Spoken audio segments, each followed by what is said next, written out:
Hey guys, welcome back. This is Leo and I'm back with another Dev Diary video. Still working on the same project here in Unreal.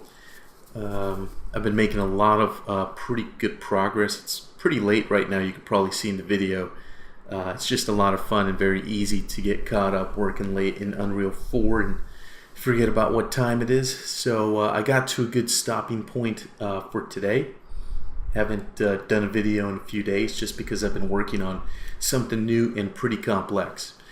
So what I needed to do for this prototype for this game, I needed to create some kind of a mission system.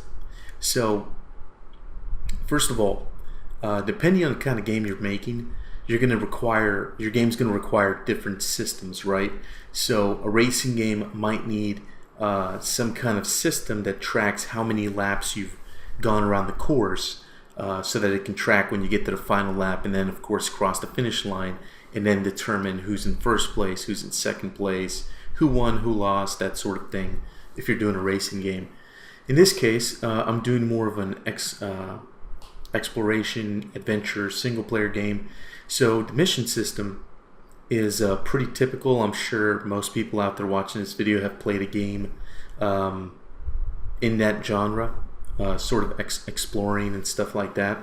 So when I started doing this, I needed a system that would create objectives for the player, track those objectives, and fire off certain events based on the completion of those objectives. So let's have a look at this XMind graph just to get a better idea of what exactly it is that we need. So this is an example graph of a typical branching mission system for single player exploration adventure sort of game. So I start off over here at the top with the mission system. But first of all, let's think of it as just a mission, right? So you're playing a game. In this case, I'll give you the context of the game. You wake up inside of a spooky sort of abandoned train or whatever. You're the only one on the train. It's and you don't know how you got there, why you're there, or you know, if there's any danger lurking around the next corner. So it seems like there's no one around. So your first mission when you start the game is to explore the train. You can think of that as like a mission if you were playing a game like say you were playing I don't want to compare it to a military game, but think of it that way, right? So in a military game, your overall mission might be to eliminate enemies inside of a base and take it over, right?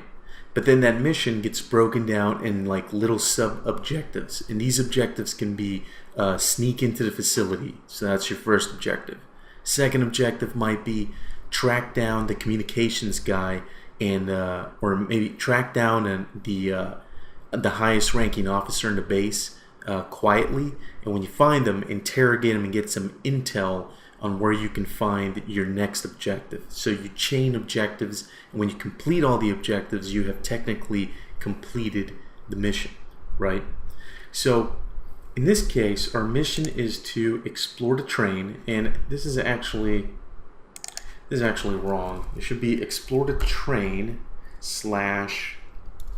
find the exit, or exit the train. Let me do that instead. Exit the train car, right? Because trains are made up of different cars, right? Or carts. I believe they're called cars. I'm not, a train expert. But you want to escape or exit the current train car that you're in, right?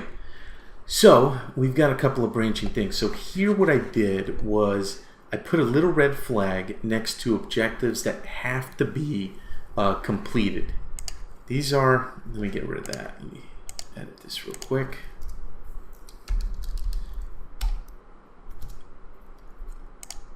So there's basically two kinds of objectives, right? Or there can be many kinds of objectives, right?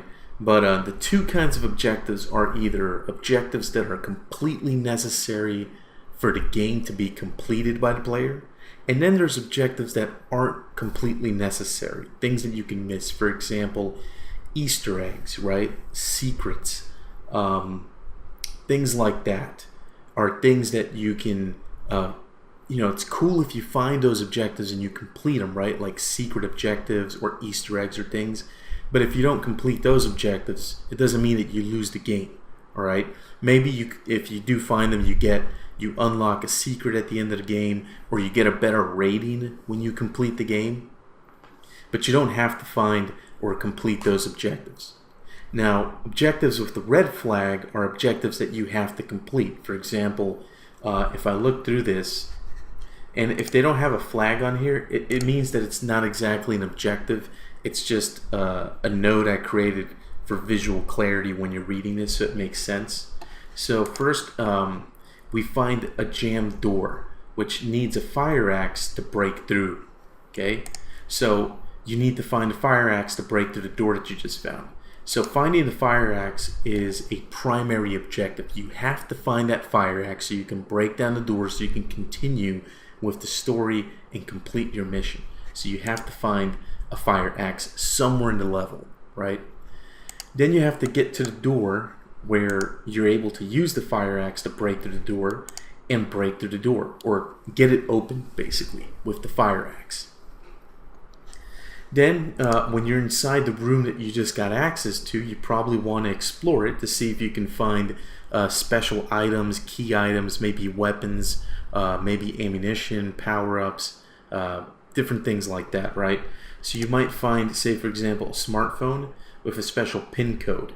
Okay, and in this case, let's pretend that the PIN code that you find on a smartphone in this room that you just got access to, it's not a necessary objective because you don't need it to complete the game. However, maybe that PIN code, if you took the extra time to find the PIN code, your reward down the road or later on in a game, maybe you find a special safe with a digital lock on it that accepts a PIN code. And if you have the PIN code, if you don't have it, well, you'll never know what's inside that safe. But let's say you find the PIN code, you get the safe open, maybe there's a pistol inside of it, a gun or something like that, right? Or some special item, and it's an item that's going to make your life a lot easier when you fight enemies or when you go to solve some kind of crazy puzzle or something like that, right? So then it branches off over here, and in the same room you find a dead steward, a train steward, right? And the train steward works for the trains. It's got, well, I could be wrong, so sorry for anyone out there who's a train expert, but I think a train steward is like sort of almost like a manager. They have kind of a leadership position when it comes to the train crew. So in this case, the train steward has a key, okay? And this is a primary objective. You have to grab the steward's key. Then you use the key to unlock the exit to the dining car that you're currently in. And when you do that, you beat this mission.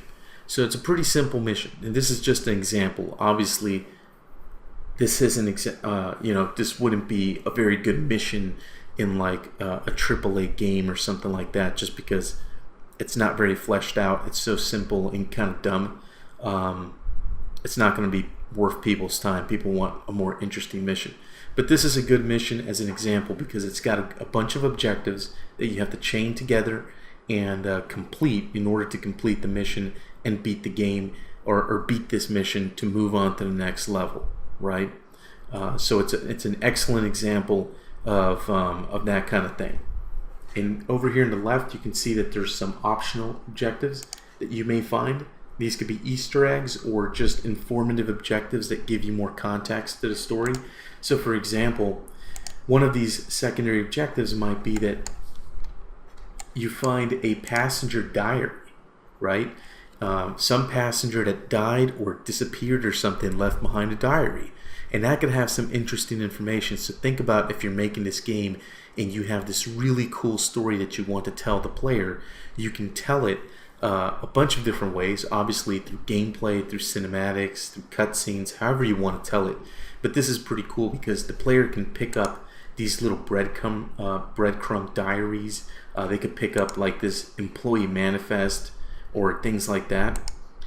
And these notes or diaries or journals or maybe even a sign on a wall that says, you know, danger, do not go into this restricted area, but the door's wide open. So maybe you do go into the restricted area and you don't listen to the sign.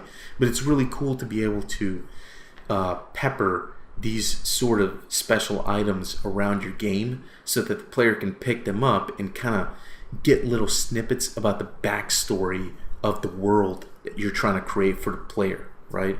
And excellent examples of those are like the old Resident Evil games, like Resident Evil 1 and 2 and 3 used to do a lot of that kind of stuff. The old Silent Hill games like 1, 2, and 3 also used to do stuff like that. So you'd find like a note scribbled in blood, and it'd have like some kind of crazy, creepy riddle on it, you know, and that would help you solve a puzzle down the road or find out another secret or something like that. So that's kind of the idea there. So pretty simple stuff. So once I kind of figured out what I wanted to do, and this is very high level, and it's very important to do something like this, creating a flexible mission system for any game, not just a game on Unreal 4, but anything, period, is a very difficult thing to do. There are very smart engineers that are paid very good money to create these kinds of, to do system design like this for AAA game companies. Okay, so it's not something that's very easy to do. So if you've tried it in the past and you got frustrated and couldn't figure it out, don't worry. There's a lot of people in that boat. It's actually perfectly normal to find this extremely difficult to do. So I've actually, to be honest with you, I haven't really created a mission system, you know, this detailed or this flexible or this in depth before. I am an artist by trade in the games industry, but I like to think that I like to think like an engineer. So when I sat down and did this, it took me a few days to kind of gather my thoughts and ideas together and come up with a game plan for getting this together. And this is what I came up with. I came up with this sort of diagram or flow graph of what I would like for this game in terms of a mission system, right? So a couple of other goals that were really important for this mission system is, and I'll just write this stuff over here. I needed this mission system. I needed this mission system to, let me do this real quick. I needed this mission system to be easy to use. So it can't be complicated. It can't be that every time you have to set up, for example, a door that needs a special key that opens it, and then that key has to be hidden in a locker somewhere, which has a key or a lockpick item that you have to find somewhere else, and it starts to kind of daisy chain like that, which is typical adventure exploration game mission systems 101. They sound pretty easy, but when it comes to implementing this stuff, it can get pretty hairy. So I needed a mission system that was easy to use. The mission system also had to be flexible, okay? And what I mean by that is not only should it be easy to use, where you just kind of like focus on designing cool puzzles or cool missions and not have to worry about all the technical stuff under the hood, but the system had to be flexible as well. And here's kind of the thing, right? There's a trade-off that happens when you do this kind of thing. So you have a mission system, and it can be, if it's easy to use, right? Then it's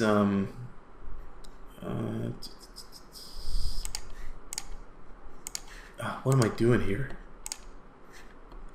Oh my goodness, sorry about that. It's pretty late.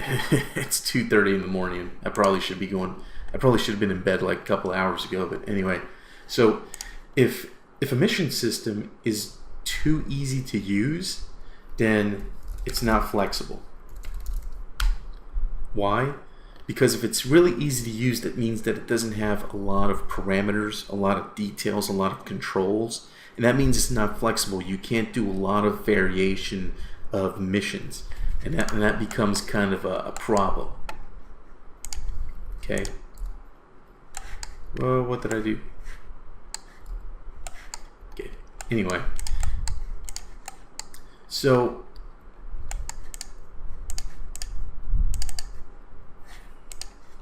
let me just do this real quick. If the system is flexible or very flexible, then chances are it's going to be difficult to use. It's going to be difficult to track. It's going to be difficult to track mission objectives and stuff like that. If it's too flexible, if it gives a designer too much freedom. And by the way, I'm creating this mission system with the idea that someone else is going to use it. So Larry's the lead designer on this team, on our team. So I'm basically designing or building this system so that he can get it, he can throw it in Unreal 4, and he can get to work and not have to worry about why isn't this working, how in the world are we going to do this complicated mission. It should be set up so that he can go in there and just think, oh, this is cool, this is super easy to use. I'm just going to make a mission where the player has to do this, this, and this. And the second mission in the game is going to be the player does this, this, this other thing, which is pretty cool.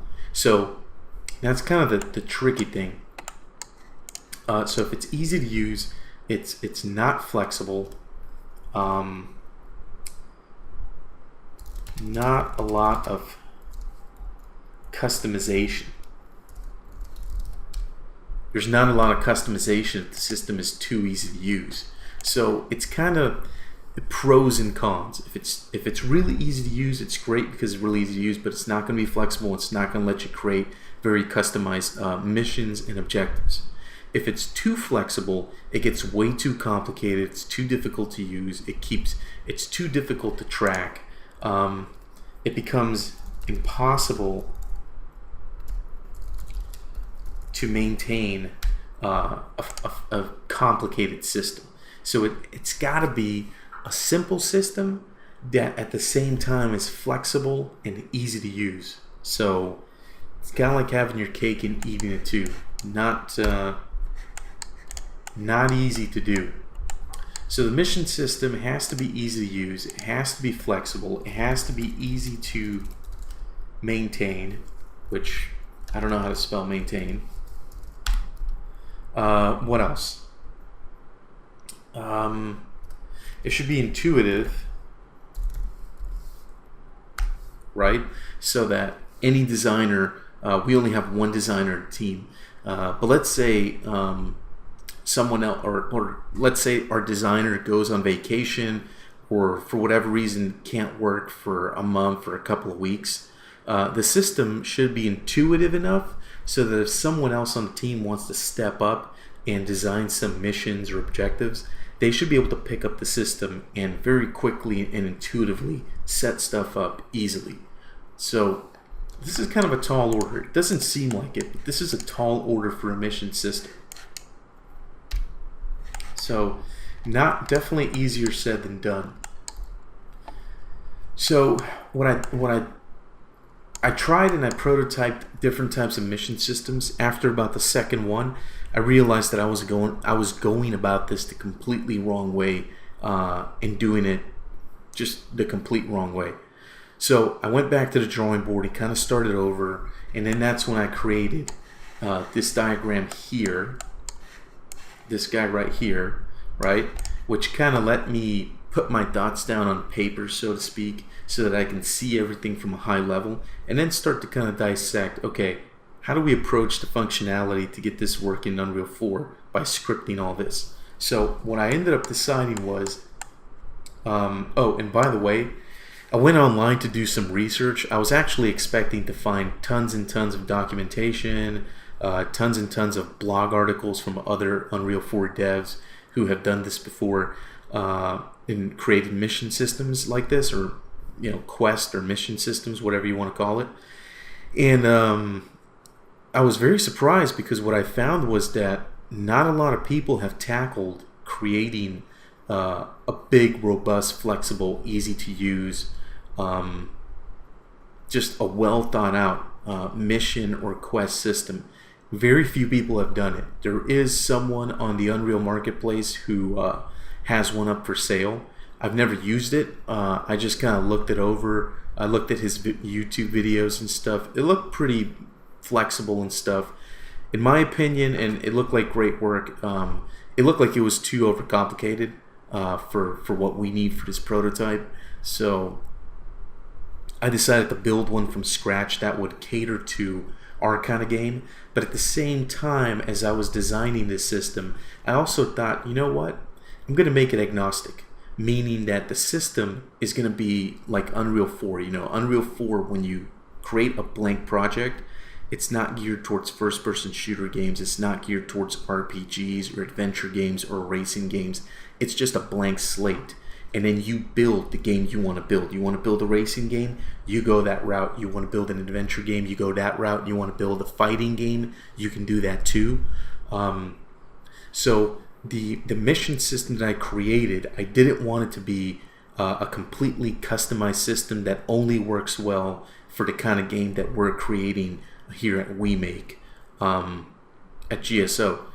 I wanted to create something that was more agnostic, kind of open-ended, that can be used for pretty much almost any kind of game. And the system I came up with, or at least the first pass that I came up with, I'm really happy with, because what I found is that after a few days of working on this, is that this system is very agnostic and it's very clean and it's very easy to use, but at the same time it's very robust and very flexible as well. So I could use this for the game that we're making for WeMake. But I could potentially use this also if I wanted to create, let's say, a first-person shooter game. I could use this if I wanted to create an adventure game. I could potentially even use this if I wanted to do a racing game. I could retrofit it and use this for a racing game if I wanted to. So that's pretty cool. Anyway, this video has gone long enough. I'm just going to wrap up this video here to talk about how I split this up. But in the next video, I'll give you an actual demonstration of how the system works. And I think that'll be pretty cool. So just to end this video, I want to talk about how I broke this up. So this is kind of the high level process that I thought about in my head. But then when you go into Unreal 4, you have to take this stuff which came from your imagination, right? And you have to turn it into something real. So the way I did that was I decided to break up this mission system into two parts, two key components. And these two key components work together with a third component. But the third component isn't the big part here. The main two parts are the two parts that I'm going to show you right now. These two components communicate and talk to each other. And this is how the game is able to track objectives and ultimately missions. So if that doesn't make any sense, I'm hoping that it will right now. So I broke up this whole system into two things. The first one is something I call the mission manager. And you can see this table right here that explains a little bit more about what the mission manager is and what its role is. This is more about what makes up the mission manager, but I'll explain what the role of the mission manager is. So the mission manager, if I jump into Unreal 4, is simply this object. And it says mission manager. Pretty simple. The mission manager, what it does is it basically sits in the world in your game level, this game level, for example, and you feed it information from objectives. So at the very top, you have the mission manager, right? So this is the overall mission. Remember that example I gave before? The mission is to take over the enemy base. Well, the mission manager gets information from little objectives around the level. So remember, again, the example I gave. One objective is to sneak into the enemy base. Another objective is to capture an enemy officer quietly and interrogate him to get information. The next objective is to use the new intel that you got from the interrogation to find, find a special prototype helicopter that you're trying to steal for your government or something like that, right? So these little objectives that are peppered around the level basically are networked together, and they hook up with the mission manager, and the mission manager is just watching. That's all it does. The mission manager doesn't actually do anything actively in the level. It just sits there and it gets information, and it talks to, or should I say, objectives talk to it, and the mission manager basically manages all these objectives. Okay, and it's real simple. I'll demonstrate it in the next video. So that's the mission manager, and the mission manager has just a couple of functions really. It has a function called get player character, which gets a reference to the player character, and this is useful for future scripting. So having a reference to the player is really good because you don't have to do a cast or anything all the time. You just grab that player reference, and then you can do whatever you want with the player, which is pretty useful in case the mission manager has to communicate with the player, which it may have to do. The next function over here, if I zoom in here, it's the update progress function, and what this does is it takes progress from the objectives that are in the level. So every time you complete an objective, the objective gives a thumbs up and says, I've been completed. It communicates with the mission manager and says, hey, dude, I'm done.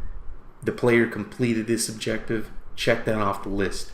So this takes progress from those individual objectives around the level, and it tells us how much progress we've achieved so far. Once we achieve 100% progress, we consider that the mission has been completed, and then we can do all kinds of stuff, right? We can play, and if you look over here in the variables, we can do a few things. We can play a mission description end. We can play music, like victory music or something like that. You can throw up something on the screen that says you've completed the mission, congratulations, or something like that. Obviously that's super cheesy. Don't put that in your game, but you get the idea. So let's look at some of the variables that make up the mission manager. So we have an array of objectives, and basically what you do here is this is an array of actors which are considered objectives, and these objectives are in the level. So you basically take all your objectives that you want associated with this mission and you pile them into this array for objectives, and it'll make more sense later. There's also a variable which allows you to do a mission start sound effect. So if a mission begins, and just use your imagination for a moment, but imagine a mission starts and some text fades into the screen, and it says, chapter 2, the return of, I don't know, whatever. The return of the ninja or something like that, right? And then it fades off the screen. And then maybe a sound effect plays or something like that. That's what this mission start sound effects is for. That's also what this mission start song is for. So if you have a song, and this is optional by the way, if you have a song that you want to play, like a quick little 10-second little jingle or something you want to play at the beginning of the mission, you can do that. Missions also have a name, and this is just a unique name identifier for this mission that's created by the designer, so you can keep track of missions. It's something that we do in AAA games. Missions will always have, or levels will always have, like a code name or something like that. So there's also a mission description start, which is just a description for the player, which can be used for the HUD, etc., and it's used at the start of the mission. There's also a mission description end, which is the same thing, only this mission description end plays at the end of the mission. So if you beat the mission and you want to throw up some text on the player's HUD that says, again, congratulations, you win, you're awesome, you can do that. Again, that's super cheesy. Don't put that in your game. And then down here we have a mission completed, which is a boolean, which is why we have this lowercase b in front of it. And this basically tells us, is the mission completed? And that's very important because we can use that to create a function that basically says when this mission is completed, end the game or load the next level, or end the game and throw up like the stat screen that shows you your final mission score or whatever it is. Then we have a couple of objectives here which are both integers, and the first one is called total objectives, and what that means is that's the total amount of objectives for this mission, and that'll be determined based on how many objectives you pile into this array for objectives up here. Then we have a current objectives progress, and what this does is this tracks how much progress we currently have right now. So if we just started the game, our progress is going to be 0. If we have 10 objectives and we've completed 5 of them, then our progress is 50%. And what we're looking for is we're tracking the current progress so that when we reach the total amount of progress needed, which is total objectives, then basically the mission is completed, and we can do the mission description end. We can play we can load up the next level, end the game, whatever you want to do. So that's the mission manager. It doesn't really do much other than track information that's being fed into it. Now the next thing I did was I created my own component. A lot of people may not know this, but in Unreal 4 you can create blueprints, but you can also create component blueprints. That's very important. It'll make sense in the next video. So the objective component this is where most of the work happens. The objective component does a ton of work when it comes to the whole mission system. Okay, so the objective component right now only has 2 functions.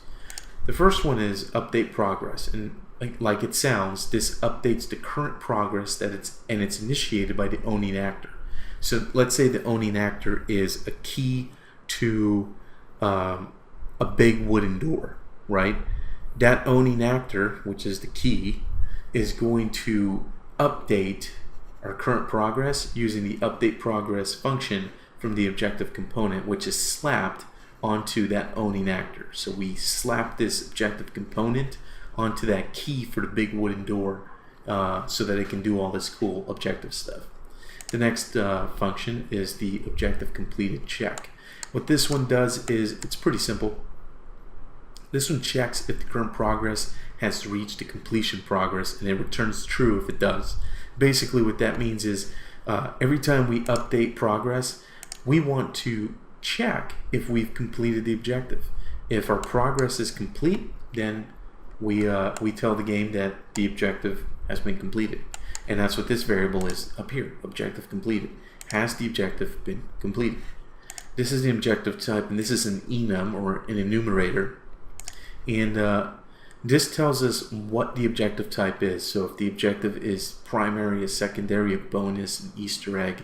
And this actually doesn't do anything right now, but in the future I may use this so that I can categorize objectives. And why is that useful? It can be useful for a lot of things. What I have in mind though is to, at the end of the game, I want to tally up your score, right? So things like Easter eggs. Did you find Easter eggs? Did you find bonuses? How many secondary objectives did you pick up?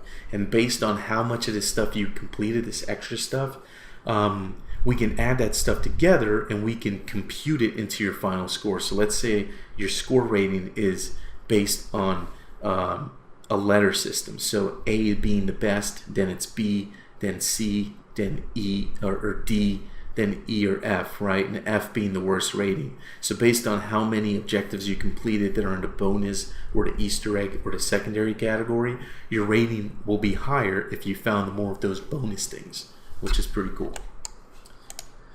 Then we have objective name, and this is just, the objective name is just a variable of type name, which is used as a unique identifier for this objective. The objective description, exactly as it says, it's a human readable description that can be used to throw it up on the player HUD. So when you get a new objective, you can throw this on the HUD and tell someone this is your next objective, or whatever you want to tell them really about the current objective that you're trying to complete.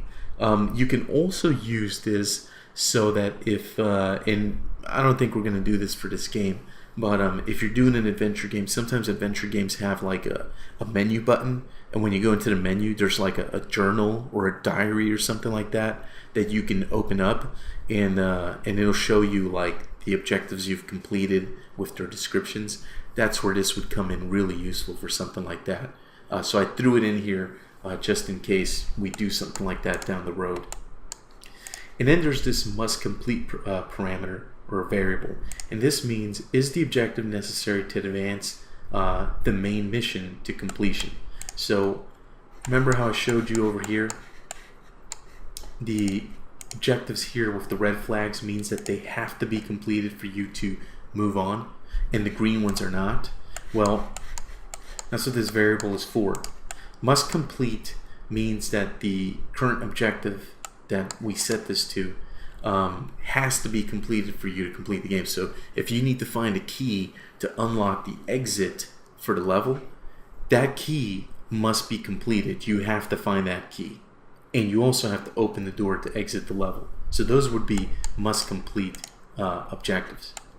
Then we have a final progress amount and a current progress. The current progress, exactly as it says, this tracks the amount of total progress made so far. The final progress amount is the amount of progress we need to complete this objective. So we start off with 0 progress. If the final progress amount is 100%, then we have to complete this objective to 100% in order for this guy up here, the objective completed, to be true. And then we have a mission variable, and the mission variable is just a variable that lets us pick the mission that we're associated with. So if I jump into Unreal and I look at the mission manager, there's these objectives down here, and there's 3 of them. I'll show you in the next video how they work. But basically, these objectives need to know that they're an objective inside of this mission manager.